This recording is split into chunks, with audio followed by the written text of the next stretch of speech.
I didn't put the camera on for any of that, so they're not going to hear it either, which is lovely, right? We're going to talk about a very important topic today, which let's do a show of hands before we begin. Those of you in the room, how many of you have studied a media and communications course or something related to it in the past before you started university? It's half, something like that. So I guarantee those of you who have done that will have studied audience in the past. Am I right? Yeah, you'd be familiar, therefore, with a lot of the stuff I'm going to talk about today. What you perhaps won't be familiar with is the line of attack that I'm going to take. Because this is a big problem with how media studies is still taught in a lot of degree courses as well, but in particular prior to degree courses, and it's not a problem particular to the UK as well. Audience theory is taken as a really important area. And the reason why it's taken as a really important area is actually outlined in the chapter that you read for assignment 2 by William Merrin, where he outlines that audience and reception studies have become like the dominant way that media studies does research, and is still to this day largely true. The problem with that is audience theory is based on a model of media that no longer exists. So we're going to do a little poll here again. So, is everyone nice and enthusiastic? Thank you, Alyssa, for confirming my deepest fears. But I'm not asking you to get up or anything like that. By a show of hands, please, who has watched a live, and what I mean by live is not necessarily a live event, but a television program that was scheduled to be on a television station this week?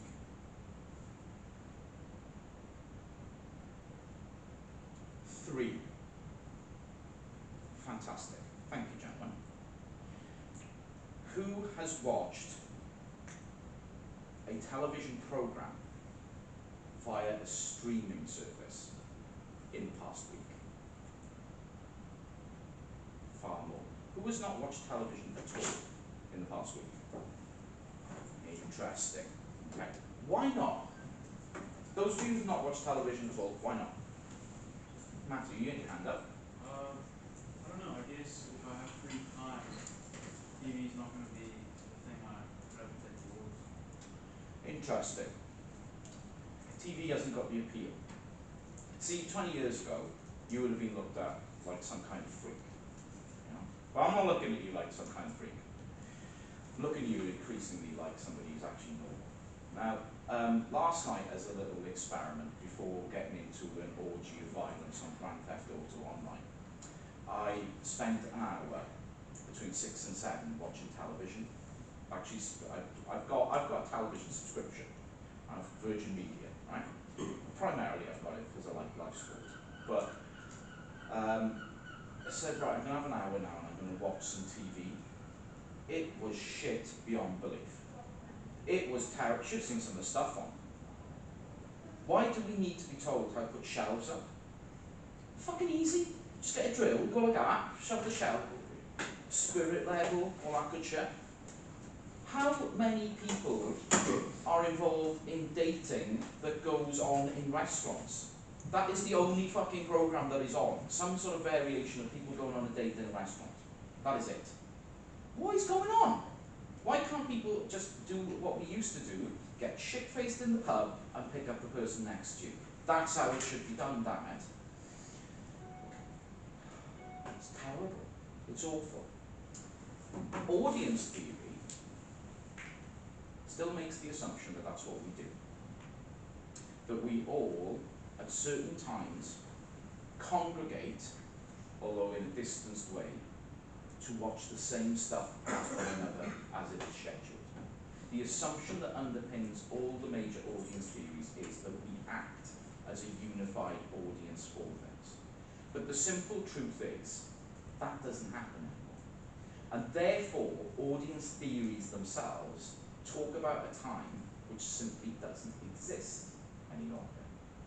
So when we think about the history of media studies, audience theory as a general area, and indeed reception theories which follow on from them, primarily exist to describe behaviours which no longer apply. Now, we have to be nuanced in this, because there are still people out there who still consume television in a traditional fashion. The decision we have to make is, are those people significant? Do we care? I think we probably should, because the effects of watching television, consuming newspapers, etc., consuming mass media, are still important politically and socially. But what we have to recognise is that as time goes on, those effects will weaken and weaken and weaken until there's a point where we are talking about something which is completely irrelevant. And we're probably at a tipping point with regards to audience theory where it's already tipped into irrelevance. That the actual theories that exist describe the kind of behaviours which aren't widespread. Just out of interest, those of you who watch television, what did you watch? I was there. I'm a Celeb. Any good? It was alright to be fair. It was alright. Did they eat lots of, like, shit? Decent. I can't. The only good thing that I can think of for that programme is making Nigel Farage eat shit. That would be great. I've been making him eat shit on Twitter for years. Did you watch Tom? The Chase. The Chase. Yeah. I like The Chase, actually. It's alright. I like the idea of arrogant fuckers telling stupid people that they're wrong. You know, that's basically my career. What did you watch? Doctor Who. Doctor Who. Any good? Ish. Yeah. Funny enough, Will, who I was talking about, he's a big Doctor Who fan. He was like, about it as well. Yeah. I've never watched Doctor Who in my life. Is it any good at the moment? Something. It looks alright. It's one of them things. It looks so big I can't get into it. Like it's like Star Trek or like my emails. I just cannot fucking big. Okay, so the reason why I call this ancient history and myths is because I believe that this kind of theory is consigned to ancient history. We're going to look at what an audience is or how it's been traditionally defined and start to problematize what that actual definition is. Media effects is a very, very important term. It's directly related to many of the audience theories that people have traditionally studied. A media effects is, in a broader sense, one of the ways of understanding media that is deeply, deeply problematic in contemporary society and historically. We're going to look at Stuart Hall's encoding-decoding theory. We're going to look at how audience research has been done. We're going to critique it. And at the end, I'm going to draw on Will's work again and talk about Will's concept of media, the idea that media has switched from being something which is for a general audience to something which is for specifics. So, an audience is an assembly of listeners or viewers who come together, if only virtually, through shared consumption of film, television, radio, the internet, music, or advertising. It's a really good, concise definition of what it is. So, what is the key term here? This. Shared consumption. The idea that an audience shares the consumption of a particular text or media experience. And therefore, that shared consumption becomes a unifying characteristic of that group of people. Are we okay with that? Okay. So, what was the biggest film out this year? Barbie, right? Okay, who saw Barbie? Okay, so we have an audience. We have an audience for the film Barbie. A shared consumption of the same text. Not necessarily at the same time, because that's the point there, if only virtually. Didn't all go to the same cinema at the same time. That would be weird. That would be a whole bunch of weird, and I'm not into it. What was people's thoughts on Barbie? Sick. Was it sick? Yeah, I was sick. I loved it. You loved it? Yeah, it was very good. There we go.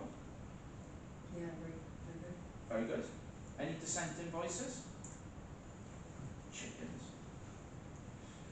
This is an audience effect, weirdly. People don't dissent from the view that is given by others who are stronger. Does anyone not like Barbie? Why not? She's entry level feminism. entry-level, I like that a lot. Entry-level feminism. Excellent, okay.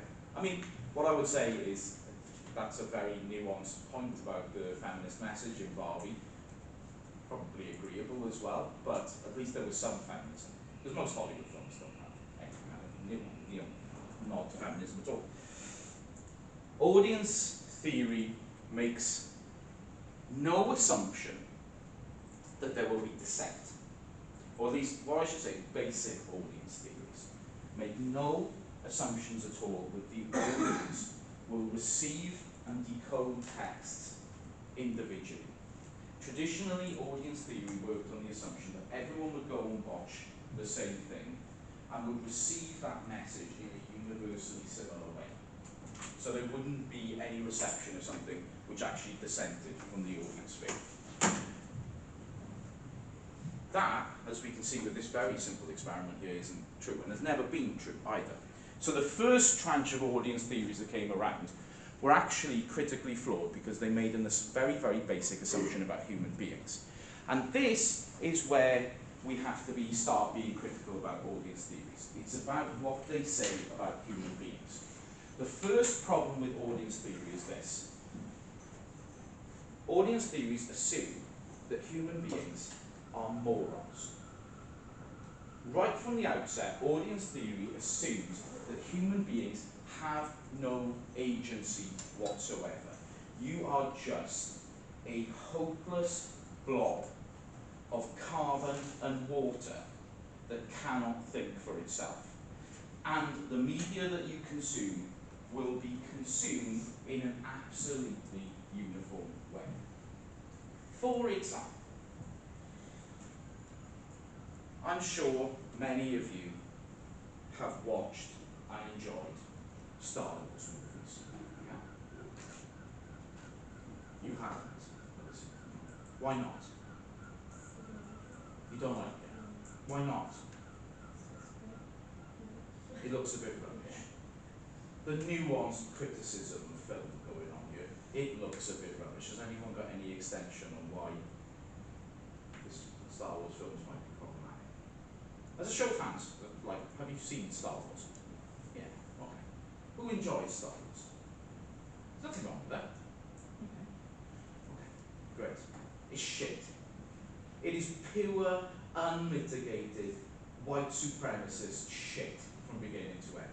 I've been through this argument with you before in these lectures, but Nazi poster boy Luke Skywalker, blonde hair, blue eyes, goes along and busts up the hood of the blackest guy in the galaxy, fucking Darth Vader. Darth Vader, you know, spiritual motherfucker down with the Force. No, Nazi boy has to come along and blow up his fucking house. Intergalactic racial gentrification. That is all that fucking movie is about. Now, is my view correct? Probably not. It's probably not true. Am I in the majority? Hell no, that movie made like billions of dollars. Okay, that movie is extremely popular. Has generated an entire fan culture around it. Now, fan culture might have some issues, but nevertheless it is a culture. But what the assumption of audience theory would be is that people like me don't exist. The ability to decode the messages in the film in a particular way and find a different expression to those that find the movie enjoyable, fun, etc. I don't find those films fun. I find them really dull, to be honest, because basically they're all the same as one another. And, you know, it's like, it starts with some giant fucking spaceship going over the top of people, then there's a bit of a battle, then there's some sort of melodramatic thing where, like, the boy realises that the girl he fancies is his sister, so there's a whole fucking thing going on there that I don't get into. And then it ends with a big battle at the end and somebody gets a hand chopped off. That's basically the films, right? My analysis of this is not acceptable under traditional audience theories because what is assumed is that the audience will receive messages in a universally uniform manner. That is a major, major problem. So keep that in mind. Audience theory and therefore media studies theorists think you are idiots. Okay? That's basically the truth of this. That traditionally audiences have been thought of as being unthinking idiots. And when we're talking about audience, this image in particular is very, very important. I could have picked any image to illustrate this, but it is this kind of image which is important. Can anyone tell me why? This is an image of a cinema audience in the 1940s in the United States. Why in particular is this kind of image important? What are they all doing? Watching the same thing, how? Together, all facing the same way. It is the idea of directionality, that we all face towards the same text in the same way, that there is no variation in how we watch things. What is also important about this is really deep stuff, so don't worry if you're not getting it at this point, is the idea of a snapshot. Audience theory assumes that we come to texts with no history, with nothing underpinning anything that we understand, with no personality, with no knowledge. We simply come and watch, and that's it. It's like, well, I don't come and watch and that's it. You know, when I go and watch a movie, instantly I'm comparing it to all the other movies I've seen, all the other stuff I've seen in that genre.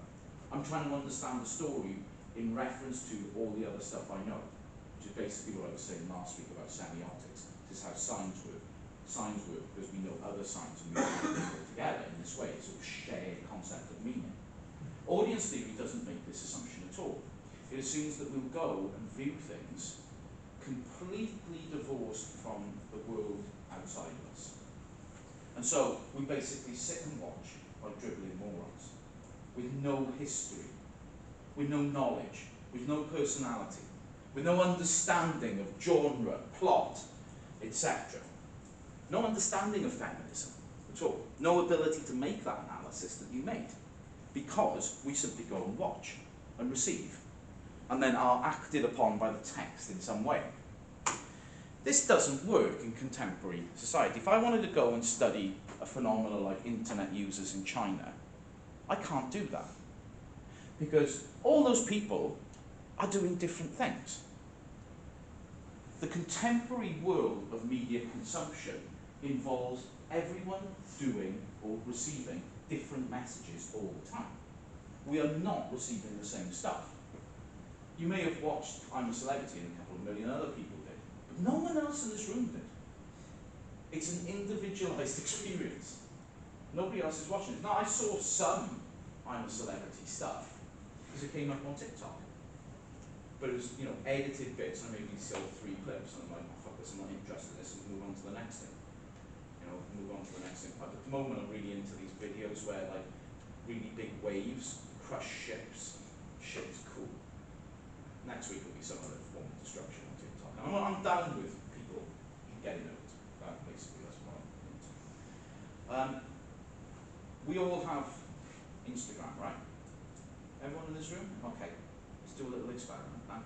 Everyone, get your phone out, whatever. Open up Instagram. I don't want you to scroll. I just want you to open it onto your feed. And then what I want you to do is show the person next to you what comes up on your Instagram. I mean, not if you're super embarrassed about what it is, but, you know.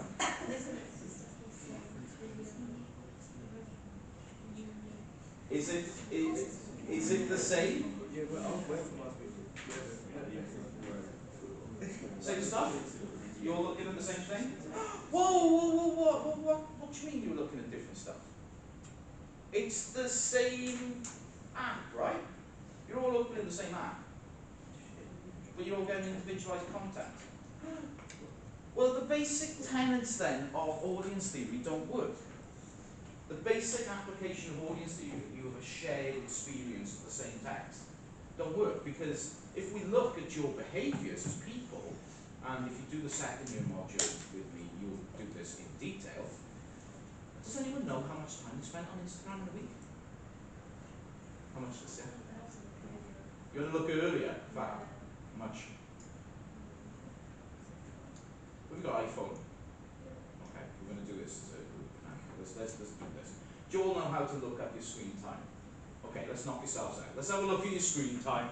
I want to know Instagram and TikTok. TikTok was 6.5 hours in a week. Those are fucking amateur numbers. Yeah, yeah.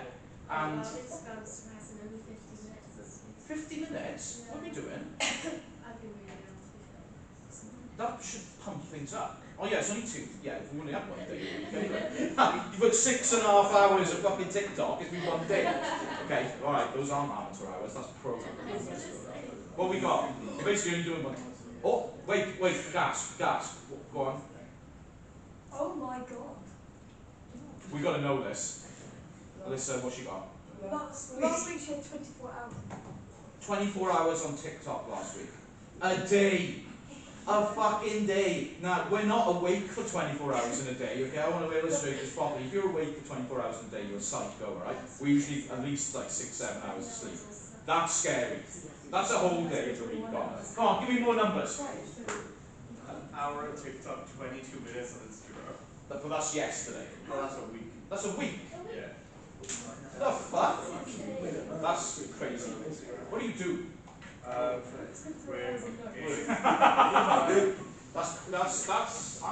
impressed. Give us more. We got last week's numbers anyway. Hour and a half. On Insta. Insta. Ah, That's very healthy behaviour. Last week's different. Go on. 10 hours TikTok, 3 hours Instagram. 10 hours on TikTok. Think of what you could have done with those 10 hours.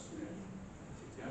Last week I had 21 hours on Snapchat and 12 hours on Instagram. 21 hours on Snapchat. And then 8 I hours on can't Twitter. think of a fucking bigger waste of my life, to be honest. Okay, well done.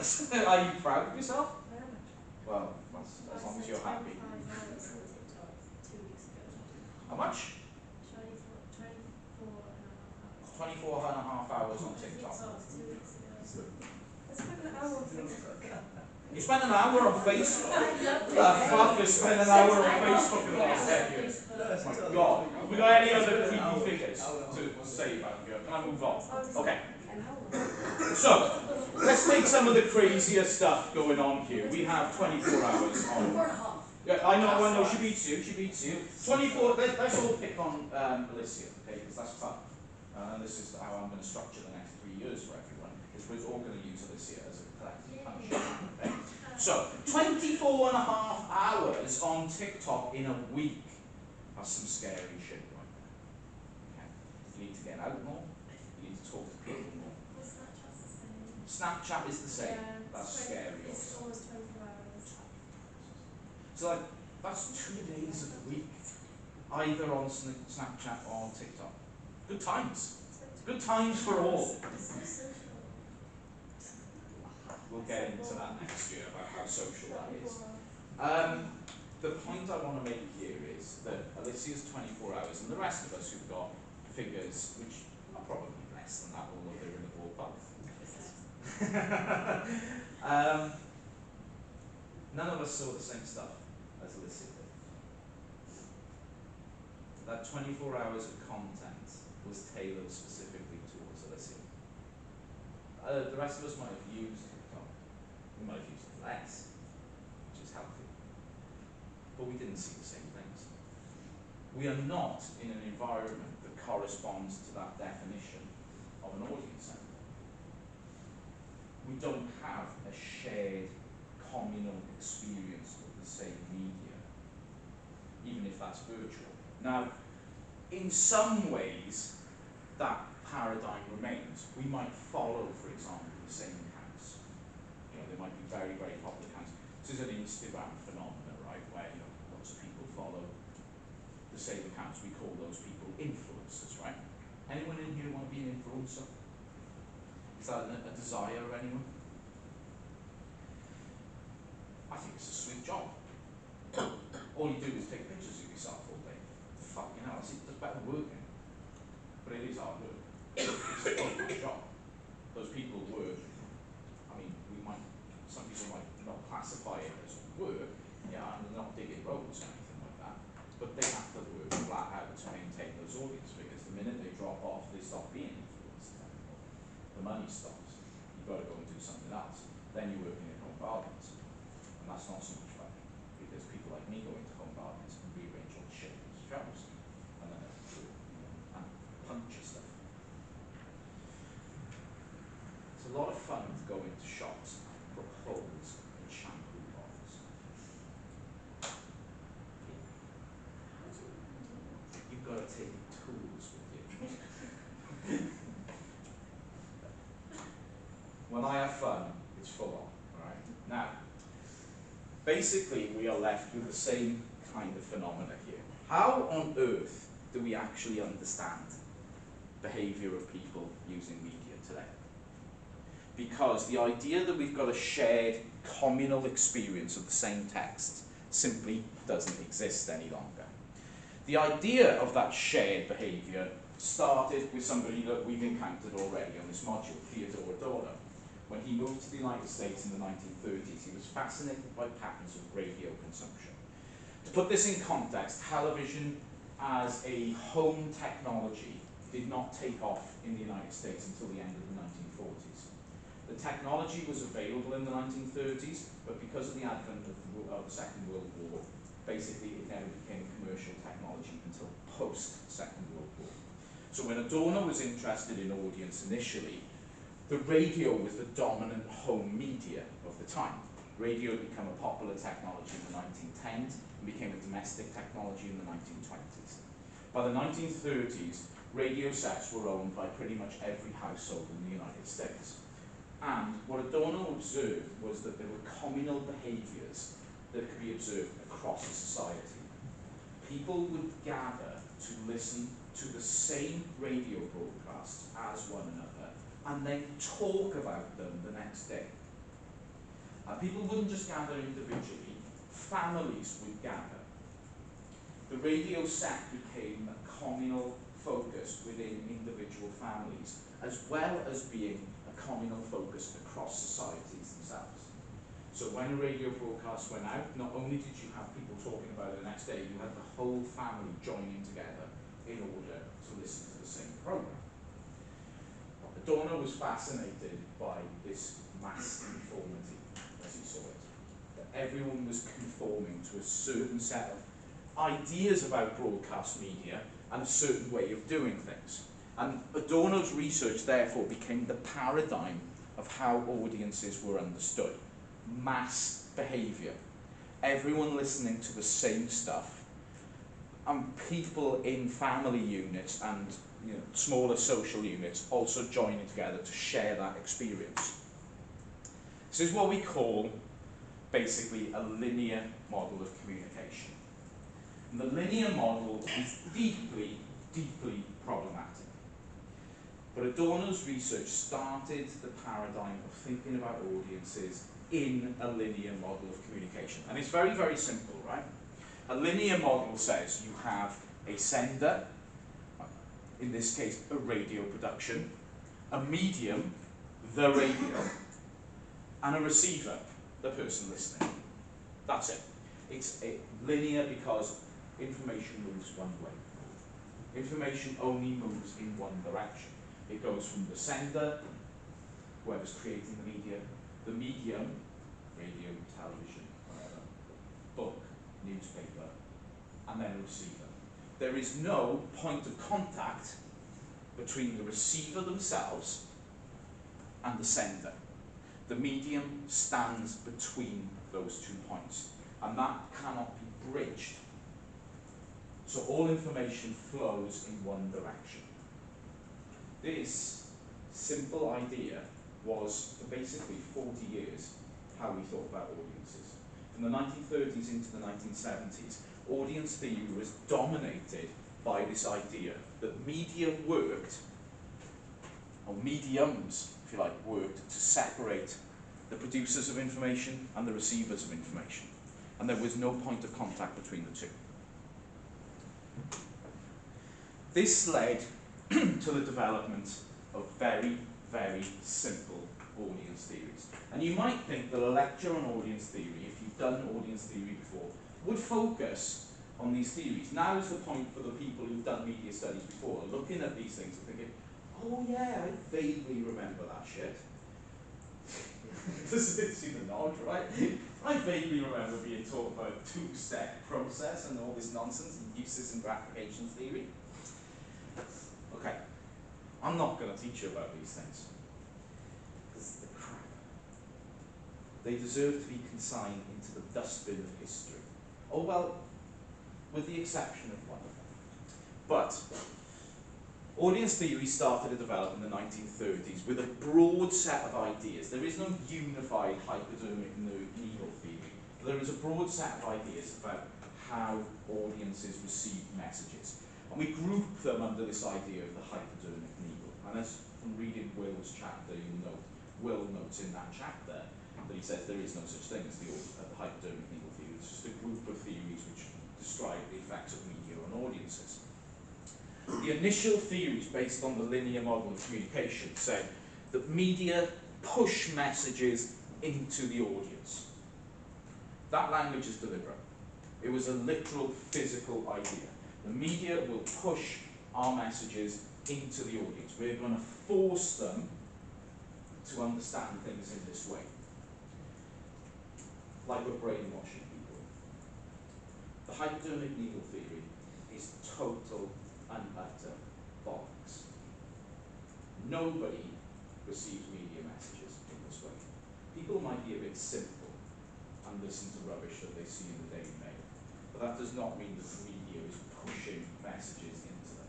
That is more of a reflection on their intellectual ability, their socialization, their educational background, the way that they understand messages, the way that they're disposed towards particular information. There's a whole bunch of complex information which actually goes into that. Nobody has ever watched a television program and then gone, yeah. Like you watched I'm a Celebrity. You didn't go out and like eat a fucking spider or something. No, I didn't. No, exactly. You know, you were strong enough to counter the messages of the program. Anyway, even media theorists noted that this is complete and utter nonsense. In the 1950s, Lazarsfeld and Katz developed a more nuanced approach to understanding audience behaviour, which they called the two-step model. Lazarsfeld and Katz were two theorists who, and again, you would have read about these in Will's chapter. There were two theorists who in particular were interested in one field, advertising. They weren't interested in advertising in terms of its effects on an audience. What they were interested in is improving advertising. How can advertising be made better? How can promotions actually be made to work in a more effective way? So what they argued was that actually it's not as simple as a hypodermic needle theory of message, medium, straight into the receiver. There is a process of mediation in the middle. People will look at who is delivering the message and why are they delivering the message. These opinion leaders in the media and make decisions on whether that message is one worth listening to or not. So there's more nuance than simply the media says something, we do. So if the media says something, we think about who is that media, what is that media, why are they doing that, and we make decisions therefore about whether we agree or disagree with that message. So they emphasise the importance of opinion leaders, as they call it. Now, that's all good and well, and actually in an age where we have an entire media ecosystem built around the idea of the influencer, that theory actually still has some validity today. We should look critically at platforms like Instagram and how people behave on the basis of reception of texts on Instagram, for example. Because that idea of the opinion leader still has some validity today. We should look, for example, on at teenage boys. I mean, we shouldn't look at them. That's not what but we should think about their media consumption habits. I'm fascinated by this guy Andrew Tate. Right? I'm fascinated by anyone who demonstrably is a fucking idiot. Because Andrew Tate is a fucking idiot. Because his thesis basically boils down to this. Women should actually not be allowed to do Basically, Andrew Tate's argument always boils down to this: women should be subservient to men. And the problem with society is that women are not subservient to men. It's like, that's the stupidest fucking thing I've ever heard in my life, just there. You're telling me that women aren't capable of being in leadership and in power and being empowered, but then on the next sentence you're admitting that they are. How's that work? That doesn't make any sense to me.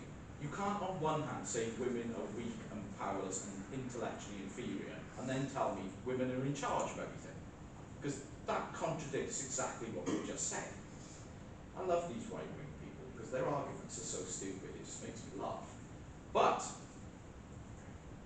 no matter what my feelings are about Andrew Tate, there are a lot of people out there who consume his media and actually feel that what he is saying is relevant and has impact in the way that maybe Captain Lazarsfeld will be saying about in their two-step theory. This guy is an influencer, and not only is he an influencer in terms of what decisions people make commercially, he's actually an influencer in terms of opinion. There are a lot of people out there who consume that media and agree, and look at it and think, that's a reasonable point. Because they look at the circumstances of their own life and think, actually, do you know, if things were like he said, my life would be better. That's not the case. If things were like Andrew Tate said, their lives wouldn't improve. People's position in life is not down to one single thing. There are always many aspects as to why people's position in life is problematic. What Tate is doing is exploiting the idea that actually, you know, white men are no longer the dominant creed that they once were. Well, he's also wrong about that. White men are in charge of every fucking thing. You know, we're the most privileged group of people that's ever existed. But he's able to tap into anxieties around this. So, where's the hypodermic needle theory can be thrown out with the bathwater? We may want to retain some of the ideas of the two-step flow theory, but with the caveat, Lazarsfeld and Katz never considered the media environment as it existed. So if I take Andrew Tate as an example, young people who watch Andrew Tate's videos can do things that wasn't considered at that time. They could cut those videos up and repost them on TikTok. They can take those videos and put them in different contexts to spread to other people. Not possible in the 1950s. Not accounted for in this theory. Simply would be opinion leader, alright, that's it. There is no idea that media is something that could be used to redistribute things in this form. Other people can take Andrew Tate's videos and mock him through it, editing them in a particular way to make him appear what he is, which is kind of an idiot. So there's a core idea here which may well exist in contemporary society. The media being discussed in this theory actually doesn't. The uses and gratifications theory identified weaknesses in both these approaches and attempted to give a different focus, focusing on why people use media. Instead of what people use and what the effects were, they asked a simple question: why do you do this? There's a big problem with just taking that approach. If I say, you know, why do you watch I'm a Celebrity? You tell me a reason why you watch it, right? And it's usually because people will say, because we enjoy it. That doesn't tell you really much at all. Unfortunately, it tells you why you might enjoy consuming media, but it doesn't actually tell you anything above and beyond that. Uses and gratification theory literally asks us, you know, what stuff do we like? Okay, that's fine. And it can tell us broad trends about people's media consumption, but again, it's about trends in consumption. It's just making a gross assumption that everyone will like the same kind of stuff. And it's like, you know, genuinely in the contemporary media environment, I don't want to know what people like. I was sent a paper yesterday because I do research. So I got to talk about this stuff. So trigger alert here, I'm going to talk about pornography for a second, okay? But I do actual academic research on pornography. And I was sent a piece of research done by a colleague in America yesterday who was looking at the significance of pornography as a cultural trend in 2023. He's done some research with statistics. And it's still, these are United States only figures, but 10 of the top 20 visited websites in the United States are still pornographic websites in 2023. So it's still a major focus of media consumption. Now, I don't bother asking people why they like to watch pornography, because I know why they like to watch pornography. It might be interesting to ask people about what type of pornography they like, but then actually I don't want to know that, because I'm not into your weird fucking shit, to be honest with you. Okay, if you like that, I know everyone in this room, right? I know you're all into weird stuff, right? I don't put it in a fucking essay. Don't put it in an assignment. Okay, you keep that to yourself. It doesn't tell me much. It really doesn't tell me much. The audience in this view of the use-system gratifications model is reduced to what I call a hedonistic machine.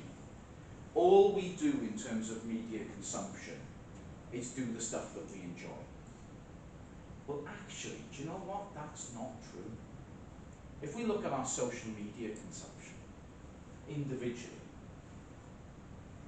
we will look at stuff on social media that we don't enjoy. We will be presented with things which make us angry and make us upset. Is this true? You all get content like this? Do you know why? Any ideas? Again, I'm foreshadowing module in year 2 again. Okay. Social media companies have decided since really about 2009 that one of the best ways to get people engaged with staying on platforms is to make them depressed. You are more likely to consume content for 24 hours a week if you are, or 24 and a half hours a week, if you're in a bad mood. If you're in a good mood, you are less likely to engage. So social media companies curate the content that you receive in order to reduce your emotional temp, as we call it, the mood that you are in. Now, if the uses and gratifications model was correct, what would happen at that point? And well, in fact, if the uses and gratifications model was correct, social media companies wouldn't do that. Because actually the basic premise of what they do there would be fundamentally wrong. Actually, you have to receive material that you like. That's what gets you on. But actually, people get bored of stuff they like. People like to engage with content that makes them angry and upset. It's weird, but it's absolutely true. And because of that, social media companies will serve you up a diet of stuff which reduces your mood in particular ways, because they know you are more likely to engage. Basically, it's a bit like being a gambler in Las Vegas. Imagine your picture like somebody standing in front of a gambling machine in Las Vegas for a moment. Right, you're a gambler, you've got a big bucket of quarters.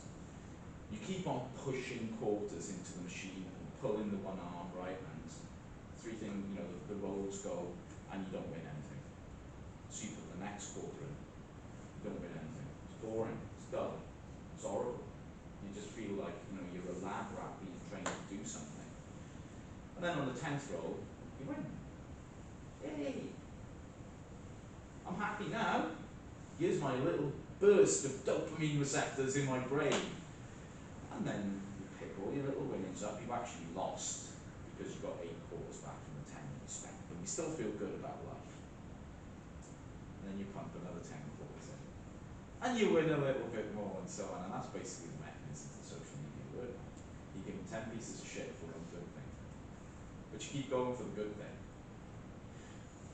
Cut a long story short, uses and gratifications model didn't make a lot of sense in the 1970s. Because it didn't explain why people consumed all the media that they did. It didn't explain why people would consume media that they found boring, or dull, or controversial, or something that didn't agree with their views, even though people do. And in particular, uses and gratification can tell us a little bit about why people might use particular platforms in the 21st century, but it can't explain the mechanisms of how we actually use it, because social media is tuned in a particular way to make us feel sad. I do an entire lecture on just this concept in year 2 about how social media is what we call sad by design.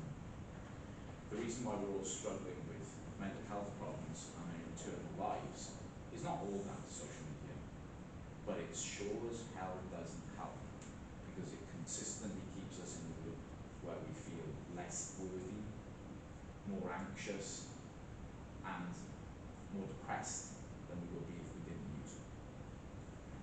Good times. You're all looking forward to that module, right? It gets worse than that, I can assure you. It's really, it's a head fucker, but sort of 6 months. Not good. I'm basically trying to put people off. Every fucking year, I get like 70 students on that module. Do you know how much marking that is? I know, you can say like, yeah, 70. What? Fuck you. Don't be clever, right? It's actually 70 times 2. And like, it's, you know, next year, go do something else. Go do film or something. Watch some movies. You know? What do you mean, no? Fuck you. Go do, what else happens in media courses? Journalism, that's good. Go write some shit. You know? Good stuff. Okay. Fundamentally, oh, do you know what? We'll have a break and then I'll get into media effects when we come back, right? So 10 minutes. I need to show you guys a video. I'm going to find that video now, but I will show you it when we get back. And I'm going to do this. I'm going to do it this way. Hey.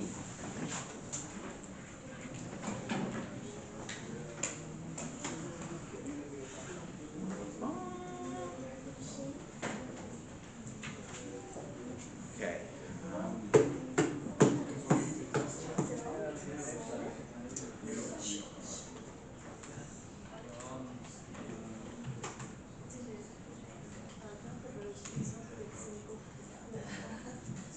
Perfect. It's an air-up bottle that flavors ordinary waters through scent using flavor.